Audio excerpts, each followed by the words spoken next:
what's going on, guys? So when I was a kid back in middle school, Spider-Man Noir was one of my favorite comic books, mainly because I was one of those fat, edgy, hot topic kids, on top of being a comic book nerd, so you just know I was Mr. fucking popular back then. But Spider-Man, having a version of Spider-Man wearing all black and running around with a gun, that just blew my 13-year-old 3 days grace listening mind. But also, it was such an off-base take of the character, and it really captured my imagination, which almost feels quaint in a modern context, in a world where Spider-Verse and the MCU and all of these other Spider-Man media projects, both in comics and otherwise, are all kind of concerned with reinventing and remixing the Spider-Man mythology.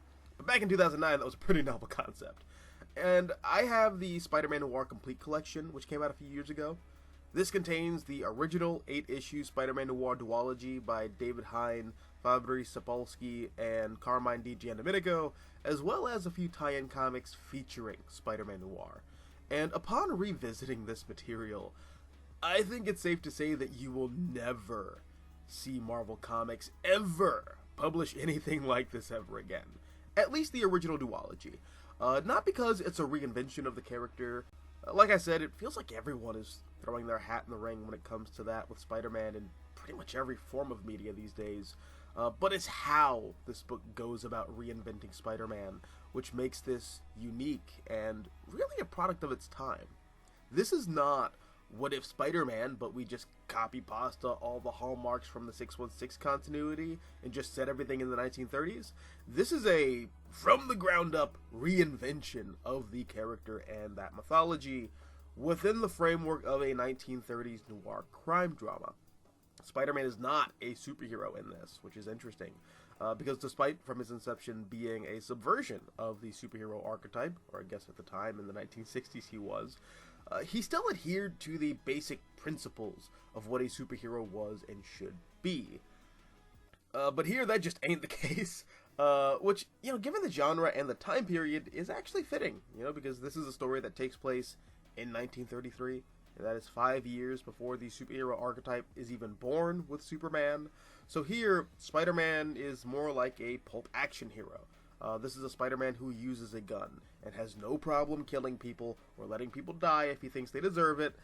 He's kind of like the Shadow, but if Lamont Cranston was poor. That's like the best way that I can describe him. And his outfit perfectly reflects that. It's not fancy, it's not flashy, it's not a well-tailored suit with like a shawl or anything like that. It's just Uncle Ben's World War I Army Air Corps uniform with a face mask sewn into the aviator cap. Why it's black and gray and not brown, I have no idea. But it looks cool. Marco Cicerovic did an amazing job designing it, and Carmine Di Giandomenico makes every page and every panel that Spider-Man's in look haunting and ethereal. That said, it is interesting looking at some of the early character designs for Spider-Man Noir by Di Giandomenico and Marco Cicerovic, which take on a more dynamic, traditional superhero aesthetic, but I think they made the right choice in the end. This is also a Spider-Man who doesn't web swing. I'm not sure if you guys remember that throwaway line in Shattered Dimensions, but like Spider-Man says there, the webs kind of just splatter everywhere. So instead of dynamically swinging through the city like he's directed by Sam Raimi, he kind of just parkours everywhere and skulks in the shadows. And furthering that pulp hero archetype, this is a Spider-Man who doesn't come into his powers from a lab accident, which is inherently a very Silver Age 1960s concept. Here, Peter gets his powers through magic, where he becomes the avatar to the African spider god Anansi, which I guess wasn't all that subversive, because that's more or less what Straczynski retconned into the main 616 comics at the time, and at least to my knowledge, I don't think Marvel's really undone that retcon. But Peter's origin, where he's responsible for the death of Uncle Ben and the guilt that pushes him to be a costume crime fighter, that's all done away with. Instead, Uncle Ben is an agitator. He comes home from the Great War, recognizing the truth of what war is and how it's really just a game for rich people to play while poor people suffer as pawns for their amusement. And he's very much got this, again, Marxist perspective on colonial capitalism. So he's leading protests, he's getting sweatshops shut down, and that's what ultimately gets him killed in a mob hit before Peter gets his powers. with Peter being the one who discovers Ben's mangled body, which was freshly eaten by the Vulture, because in this universe, Adrian Toomes is a cannibal who works for Norman Osborn as a mob enforcer. Because funny enough, in this universe, Norman actually realized his original goal from the 616 comics, where he's the biggest crime boss in the city. Felicia Hardy is a femme fatale who runs a speakeasy called the Black Cat. That's how that character's reinvented here. The crime master in this universe is a Klansman who's trying to use his connections to establish an American Nazi political party with German funding. And the Noir universe just as a whole, and I'm using the term universe very loosely because I don't think any of these books were connected in any way, but the Noir universe on the whole, not all of them, but just on the whole, was a distinctly more grounded and cynical and fatalistic approach to these Marvel characters in the Marvel Universe, which, in a post-MCU world, is just the exact thing that Marvel's been trying to distance their brand from in more recent years. And David Hine and Fabrice Sapolsky do a really interesting thing here, where the first 2 issues of this 4-issue miniseries, or at least the first one, is not told from Peter Parker's perspective, but from Ben Urich's. Now, Ben Urich is more or less just classic, traditional comic book Ben Urich. Once upon a time, he was an idealistic journalist, and life just kind of took that from him. And again, Ben is the POV character of the first 2 issues, which I know sounds counterintuitive, but Ben serves a very specific role here, where he's the one who baptizes Peter into this world of organized crime, because when Peter meets Ben, Homie is like 2 minutes away from being disappeared, neutered, and skinned alive by the enforcers, both him and Aunt May for that matter, because Aunt May is this soapboxing, rebel-rousing Marxist, and she's calling out Hoover, she's calling out the mayor, she's calling out the cops and corrupt bureaucrats, and she's causing a lot of trouble. So the enforcers show up, and Peter does what he can to try to defend her. So then Ben Urich steps up to try and defend Peter, and he takes Peter under his wing as like an anti-Uncle Ben, where instead of trying to pass on positive values to this violently temperamental at-risk youth, Ben does everything in his power to smother out Peter's hot-tempered righteous indignation with a wet blanket soaked in apathy. And spoilers for this comic that's old enough to vote in Argentina, Ben dies, as all the best Ben Urichs do, and I mean, this is a book with a lot of death and some pretty gruesome death scenes, but Ben's is probably the most hard-hitting, and it really sticks with you. I mean, it definitely stuck with me. But you find out that Ben is actually working for Norman Osborn, who pays him in heroin, and Ben has this whole come-to-Jesus moment after he sees Peter wearing this proto-version of the Spider-Man costume, break into Osborn's office in the middle of the day, basically slap his dick on the big boy table, Osborn's table, and say, "Look at me, I am the captain now." And this shakes Ben completely out of his apathy, and, he rejects Norman's money, he makes a plan to get off drugs, and, get his life together, and he's gonna finish what he started as a crusading journalist. And the last caption that Ben has just before he's gunned down in his apartment is, "My name is Ben Urich, and I'm taking my life back."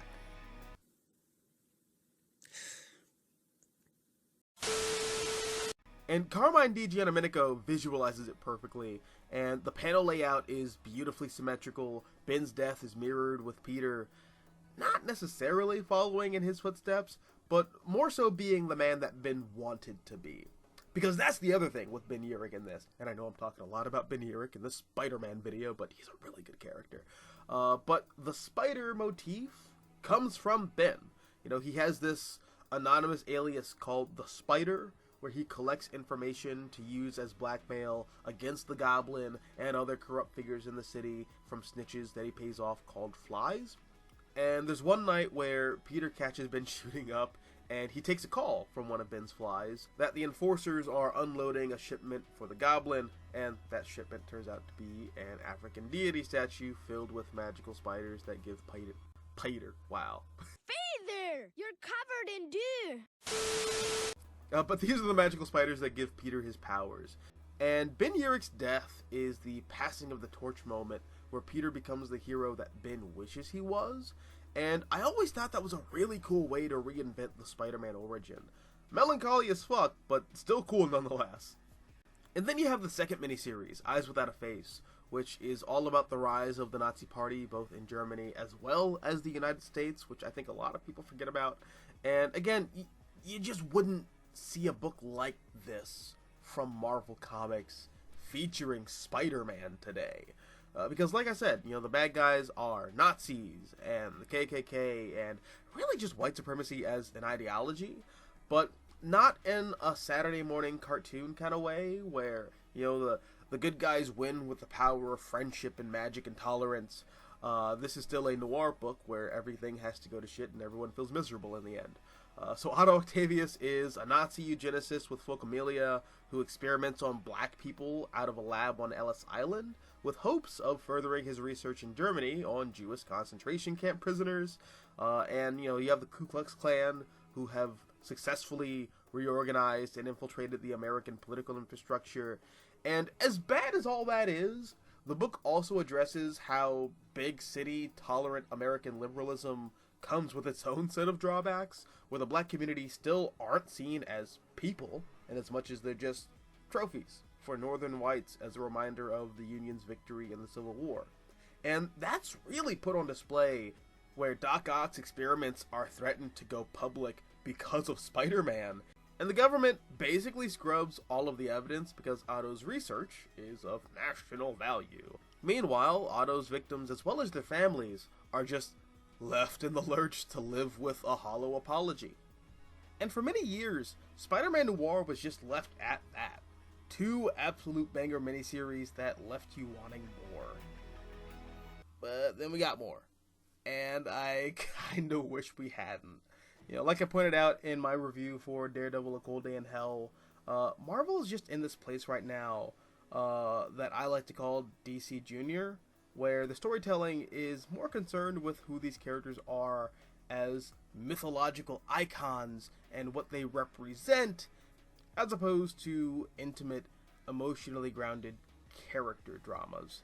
Not that there's anything wrong with the former, or DC Comics for being the former for that matter, but that approach has fundamentally changed the tone and style of Marvel Comics over the past decade and a half. And with this collection, you see that change occur in real time as you're reading. Because after Eyes Without a Face, there are 3 tie-in comics to 3 different Spider-Verse events, each more goofy and bombastic than the last, which again, not a bad thing inherently, but it does draw Spider-Man Noir more towards being just another 616 Spider-Man reskin, as opposed to the gritty, pulpy, nuanced character that he was originally conceived as, which inevitably led to what we have now with the new Spider-Man Noir series by Eric Larson, Andrea Baccarado, and Rachel Rosenberg, which isn't bad so far, but it's not this. And I'd be lying if I didn't say that disappoints me, as someone who really likes the original Spider-Man Noir comics.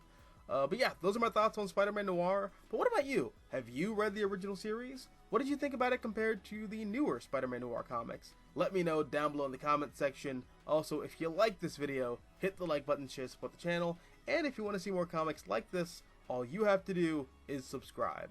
I'm the Mystical Green Beanie. Thank you for watching, and as always, until next time, take care, guys, and happy reading. Peace. Show me what you got.